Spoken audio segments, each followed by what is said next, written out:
So I wanted to talk to you about the mistakes that we are making in this decentralization and generally in building DAOs. I've been building DAOs for quite a while. I've been with Consensus for quite a while, and I feel like we are not doing a great job at learning from our past. So let's start with maybe who am I, other than a random woman standing on the stage. My name is Marta. I work at Consensus as head of DAO strategy and Web3 engagement. I also sometimes row and used to do horse riding. I'm always told that you have to give fun facts about yourself. So there you go, my fun facts. So why should you care? I guess the most important thing for me is that the whole blockchain revolution and introduction of decentralization in DAOs has brought us a real promise of doing things better and different, and making sure that we really change the way that governments are governed, the way that companies are governed. We were really hopeful a few years ago when we started this, that we are democratizing this whole space, right? We heard about DeFi democratizing finance, we heard about DAOs democratizing access to investments and governance and all those things, but it feels like we haven't quite managed to do it right. So DAOs are created for a few things. First, DAOs are great for governance, of course. Can be used to make decisions about the direction of decentralized project or a community. Members can make and vote on proposals and outcomes based on how many votes each proposal gets. They are really good for funds management. So even if you don't really want to govern something, just the fact that you can gather a group of people to decide where the funds are going is quite important. They're also a great way of community building. What a better way to get together with your internet friends than to create a DAO and to have a mission, have something that you want to really do. And then for decision making and resource allocation meaning also human resources. We forget that DAOs are as much about the fund allocation as they are about dividing work and doing work together. But unfortunately, there are quite a few mistakes that we are making. First, I think that we started off as this group of random humans, right? Thousands of years ago, running around in fields, and everybody was there for their own. You had to chase your animal, you had to kill it, you had to eat it, we didn't even eat plants as far as we know. And then we kind of moved to thinking, hey, actually, it is much easier if we form a group and we live together and we do things together, and someone will be responsible for hunting and someone will be responsible for gathering, and it'll be great. But then, is it just me or is there a feedback? Yeah, sorry. Closer? Okay. Can you turn it down though? Thank you. Okay. That's better. So we kind of figured out, okay, we are a group of people, we live here together, but actually, you know what? Jake is really good at figuring out where the animals are. So let's make Jake the head of our hunting community. And whatever, Joseph is really great at planting crop. So let's make him responsible for the crops. And so we naturally were driven to some kind of a hierarchy and organization because it was just much more efficient. Now, many years passed, right? And now we went from being random groups of people in cages to then forming companies, and those companies being there to make it more efficient to produce things, right? It's not really a thing where we made it against our better hope, or we didn't make or organize ourselves into governments, into companies because we wanted to harm ourselves. No, we did it because we wanted to be more efficient. And then the cypherpunk movement came, and they were like, God, let's scratch everything. Let's destroy everything that we know about organization, about collaboration, and let's make it from start completely random, running around a group of people that is gathered together by a passion or created together through a passion for a project. Now, on one hand, I understand why, because governments don't work and corporates don't work.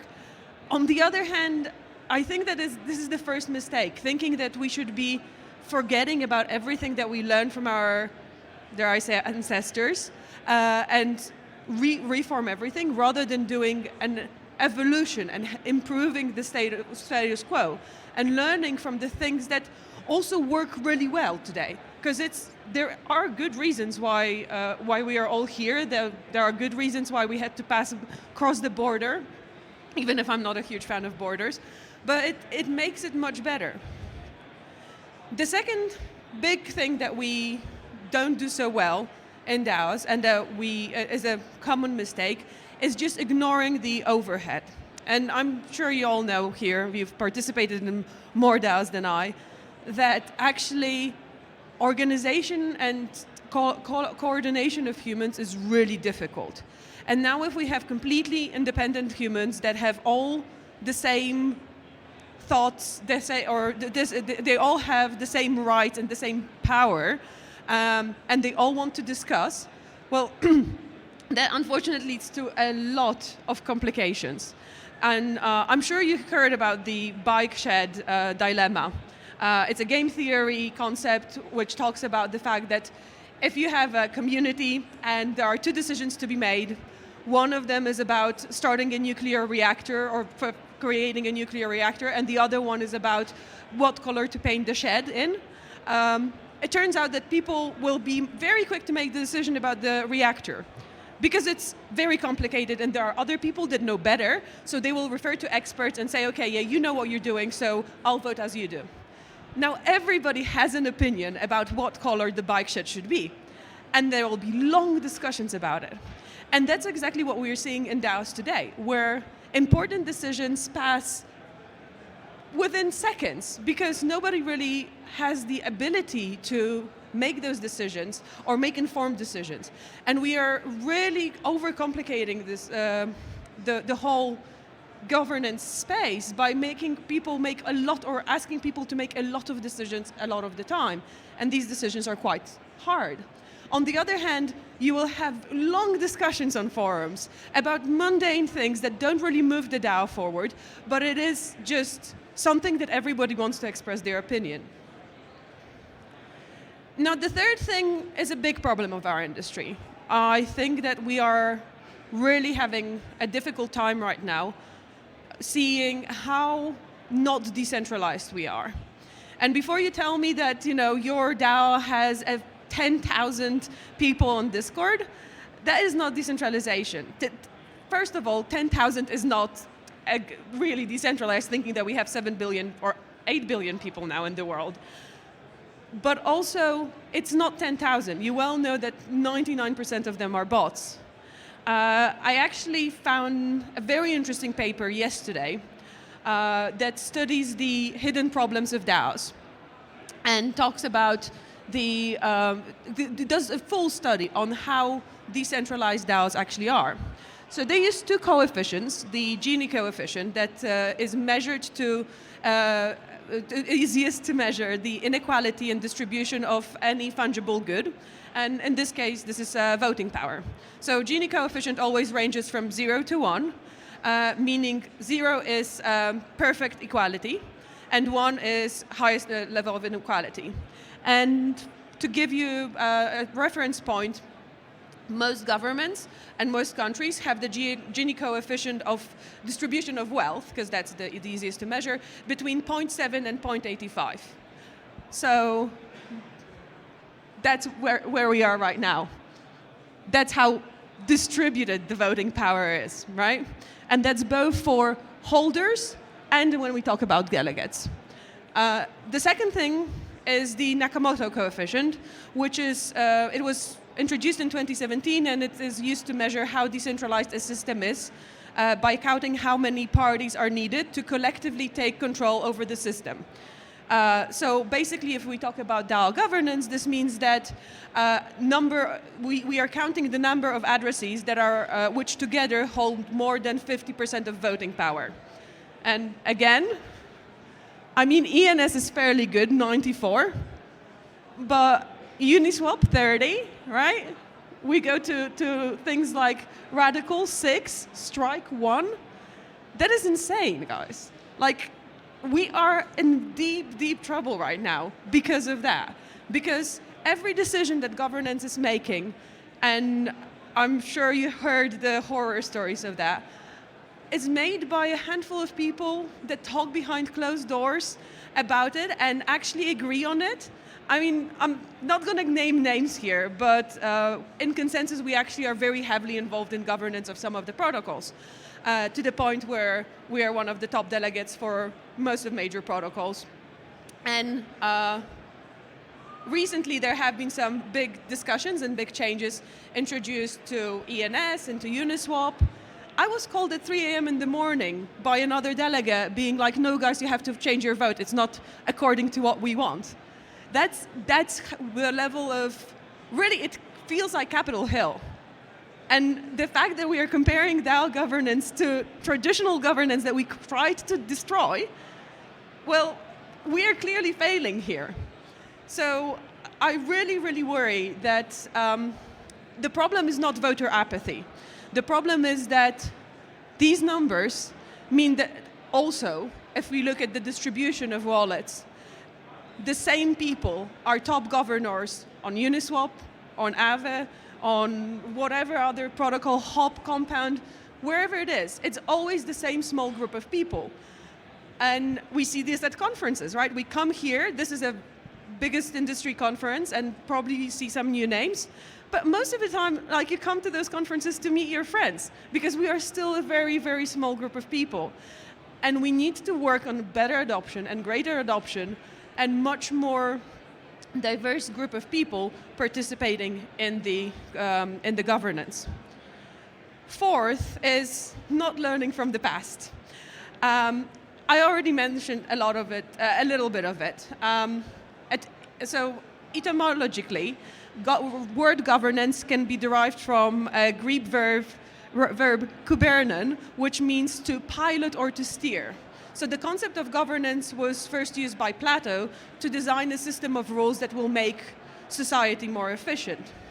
And these are, I'm sorry, because that's probably not the greatest quality of photos here. But basically, these are two frescoes that have been painted in mid-14th century by Ambrogio Lorenzi, who was an Italian artist and painted a series of frescoes. You can look them up.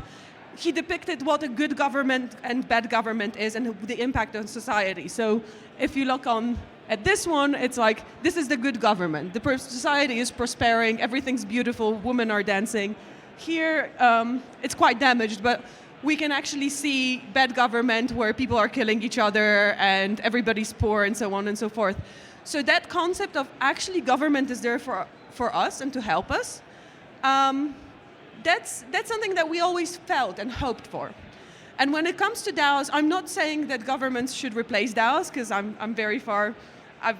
My background is in security and privacy. I've been fighting governments most of my life. But on the other hand, there are things that we should be learning from how societies are organized, because there are good things, right? There are good things around, like, social care.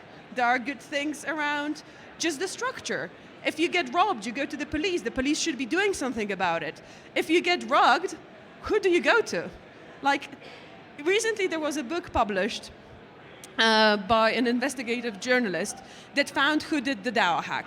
She found out it, she names the person by name, nobody does anything. Now why? Because we are just so used to being scammed that although a lot of people lost quite a bit of money, it's water under the bridge. And it's only been like 6 years or 7 years now, right?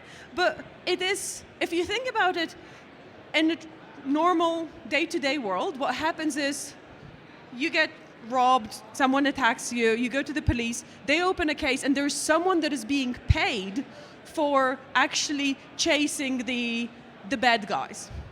In our situation, in DAO world, we don't have those structures. We don't have structures that take care of people who have been robbed or attacked or anywhere else. Nobody's paid to do it. We don't have a DAO police. but maybe we should, because without that, we will not get that structure and that safety on the internet or in DAOs. So what can we learn? There's another thing that I think is an interesting comparison. When you look at governments, how many votes do you have every year? Like 2, 1? Usually you have like 1 presidential election and 1 parliament election. So 1 vote every 2 years, really. And those votes are really simple. You get a card, and you can either do it by post or you have to go in person, but it's really, really simple method of casting your vote. And that vote is also a very simple decision, right? It's like, do I want this, this, or that? Like, there are 3 people, and there's some education, there's time, there's ample time that people will campaign for themselves and all that stuff. And of course, it's corrupt, it's horrible, but it still is a very simple decision that you have to make at the end of it. And maybe you'll just be like, that one. That's me, because I live in the UK, but I'm Polish, so I don't really follow British politics, and yeah. But still, there is a simple decision that you can make. And there is a lot of education, and there is a focus on the human aspect of it. What we do is we really focus on technology, and how can we make the DAO, do the governance better or distribute the funds or so on. There isn't a human aspect in the decisions that we are making. There isn't much of like taking care of the agents that create DAOs, like us humans, right? We all just focus on technology rather than on ourselves and what we do. And finally, something that actually I added this morning is the separation of money and vote. Something that's very different between governments and what we do in DAOs, and I would say it is a problem of our industry, is that the wealthier you are, the more votes you have, right? The more token you hold, the more token you can purchase. And before you tell me that, well, there is delegation and you can enter this area with no tokens and just get delegated, well, we tried that at Consensus. With Maker, we applied to become a recognized delegate, and we got the recognition, we followed the process, but on purpose, we didn't really purchase any tokens to be able to vote. We thought, you know what, let's see how many people just delegate votes to us. Not many. And it's a several billion-dollar company with a brand that is really established in governance in general, right? So me as an individual, like if I showed up to any of the protocols and be like, hey, I'm Marta, just delegate votes to me. Like, I don't know if anyone here would delegate votes to me, and you already met me, right? So I think that this is a problem. We say that we democratize DAOs and we democratize the governance space, but we don't. We still ask people with money to put more money in. And then the final aspect of the problems, or probably there are many more, but the ones that I wanted to highlight, is the tech-centric user experience design of DAOs. We have not managed to refocus our efforts on user-informed design, something that is so known in like any other tech industry, right? User-informed design, my PhD was on the user-informed design of privacy and security tools, right? Even security is nowadays more focused on user-informed or user-centric design rather than technology-centric. In DAOs, we really focus on what can the technology be, and we just like put in the effort into like establishing Governor Alpha and Governor Bravo, and now it's like, it's snapshot, it's not snapshot. But it's still, we haven't done any studies as far as I know in how can we make it easy? How can we cast that vote like we cast that vote for a president or for a parliament, ticking a box? Like, we need that kind of level of simplicity, because otherwise we won't get adoption. And I think that without adoption, we will fail. Like, we need to have more people going back to that decentralization. We don't have enough decentralization. So that's it. That was I know this talk, it's a long story why, but this talk was supposed to be 20 minutes when I was informed that I was accepted, and then on schedule, somehow it ended up being 35 minutes. But that's great, because we have 15 minutes to talk. So if I manage to either inspire or outrage you, I'd love to take some questions. And if not, then I'll just go home. Yeah, on the good things from previously existing governments, you had separation of like managing of the money and the decision making. How would you recommend that, like a framework, separate those two within a DAO? So, in case, I don't know how good the speakers are, but the question was, how would you separate the money and vote in DAOs, if we need to do it? I think one human, one vote is the right answer, probably. So, or one wallet, one vote. Of course, this is it is possible to trick that by having multiple wallets and increasing the power. So, I think that it's a space that needs research. Probably quadratic voting helps quite a bit because it reduces the massive power. And I know that there are some even more complicated, like double quadratic voting schemes. Yeah, so probably more research is what I would do. I just can talk about what isn't working. I can't give you answers, probably.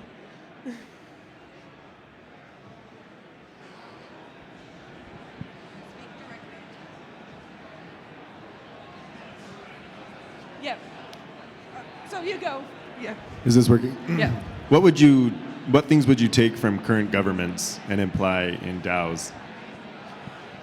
I think that segregation of decision making, in a way, probably much more opt-in than not, but not asking every person to make, or every DAO participant to make every decision. So, you know, I'm an expert in security, self-proclaimed expert in security, or in whatever brand.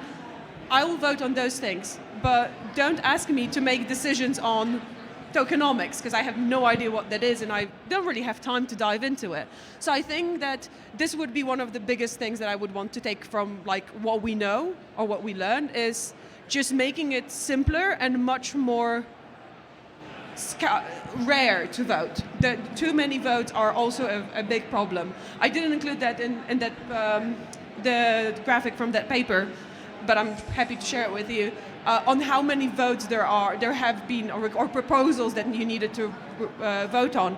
I mean, we are in Maker, we had to actually establish a separate, we have a very complicated process on how we cast votes, because we are consensus, so we really want to make sure that everything's like very kosher, and we have a framework and we produce memos and so on. And for Maker, we actually had to scrape that process and make it way simpler, because it was such an overhead for every vote to do that memo.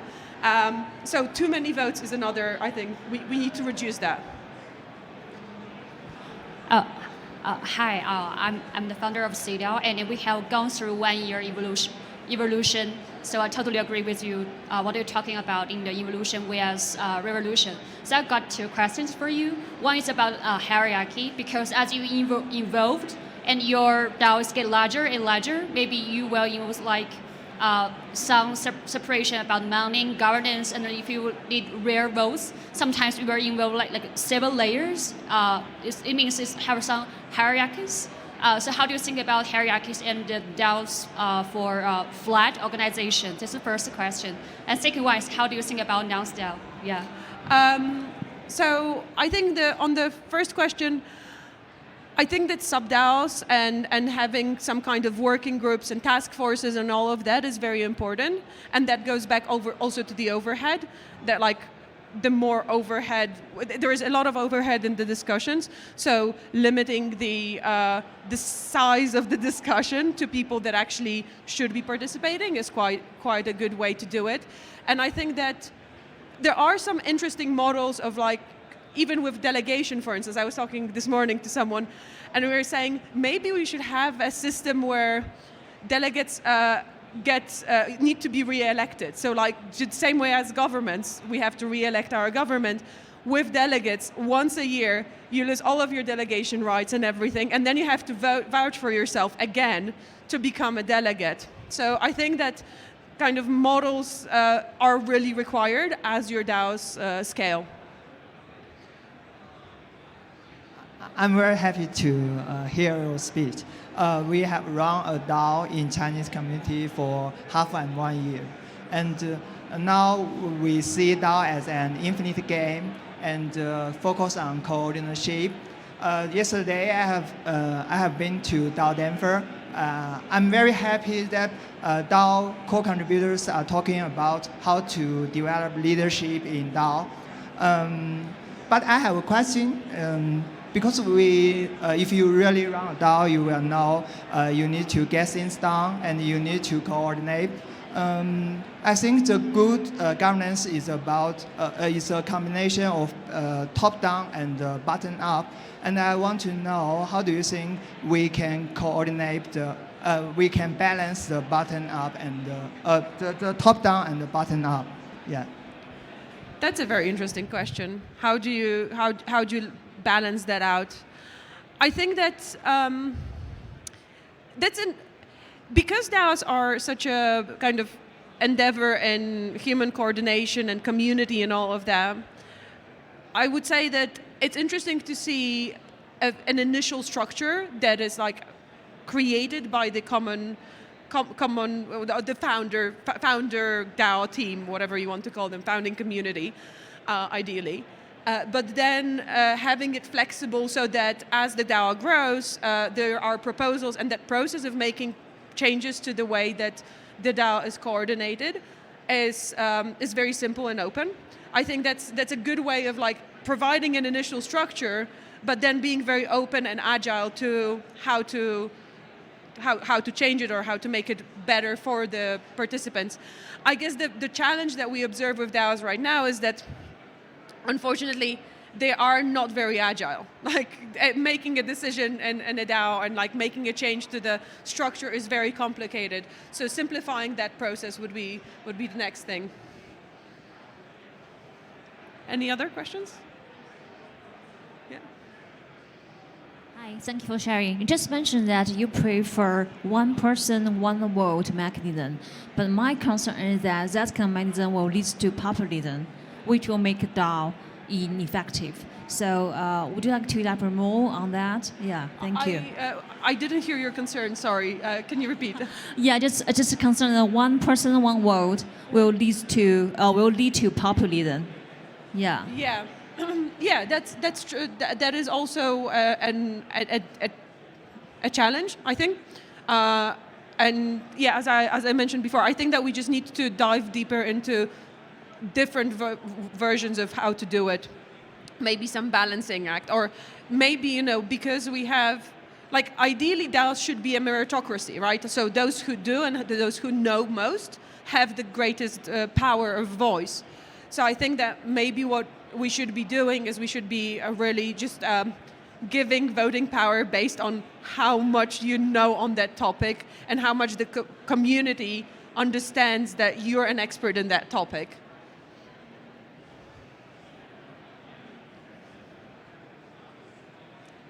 Okay. Okay, there's one more. Oh, sorry. Is this one working? Yeah. Okay, thanks for sharing. You mentioned a bit about policing and an option for there to be like a police DAO as such. So I'm wondering if you have any more thoughts on that to share of what that would look like and how you imagine that. Yeah, so I don't think I'm really thinking of police DAO as such. I think that there should be more of a general structure or a committee. Like, I in general think that we should work together much more than we are. Like establishing good patterns for how to do governance and making it so that's, I guess I forgot to say that one of the things that is easy is that even like I moved countries several times. The voting process for almost every country is the same. I know how to make that tick, right? I need to educate myself about whom I'm electing, but I don't need to learn more about the process. On the other hand, like tax laws are completely different in every country. So you have to really educate yourself, and that's where people really fail and go to jail for tax evasion. And I think that we should be establishing more of like very common practices on how to do governance and rules around the governance to make it much more easy to participate as you're changing DAOs.